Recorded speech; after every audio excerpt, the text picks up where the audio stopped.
আমরা সুন্নিরা ভণ্ড নই, ভণ্ডরা সুন্নি সেজেছে। ঠিক কিনা কথা বলে? খবরদার, আল্লাহর ওয়াস্তে আমাদেরকে মাজার পূজারি বলবেন না ভাই।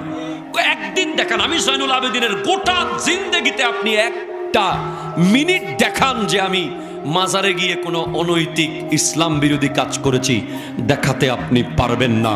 আমি এই বন্যার মধ্যে নোয়াখালী সেনবাগে গিয়েছিলাম ভালোবাসার পুটলি নিয়ে, সেখানে একজন ওলি আল্লাহর মাজার আছে। সবাই মিলে যখন আমাকে নিয়ে জিয়ারত করতে ঢুকতে চাচ্ছে, আমি ওই ওলি আল্লাহর মাজারের গেইটে দাঁড়িয়ে যুবকদের উদ্দেশ্যে আগে লেকচার দিয়েছি মাজারে কি করা যাবে কি করা যাবে না। এরপরে জামাতের লোক বলেন, শিবিরের ভাই বলেন, যেই দলের বলেন, সবাই একসাথে জিয়ারত করতে গেছে। যাবে, আমাদেরকে হক আর বাতিল চিহ্নিত করতে হবে। অসংখ্য ভণ্ড মাজার বাংলাদেশে আছে না নাই? স্বপ্নের মাজার আছে না নাই? রাত্রে নাকি স্বপ্নে দেখছে ফজরের বেডরুমের ভিতরে কবর বানাই দিছে, তারপরের দিন থেকে মেয়ে বেশি, মহিলারা বেশি করে, আছে না নাই?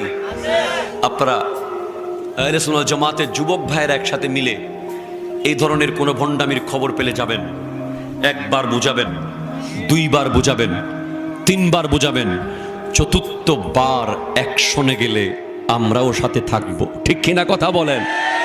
কিন্তু দৌড় মেরে রাতের আঁধারে গিয়ে ধুমধাম মেরে দেবেন, এটা করবেন না। আল্লাহ বুঝার তৌফিক দান করুক।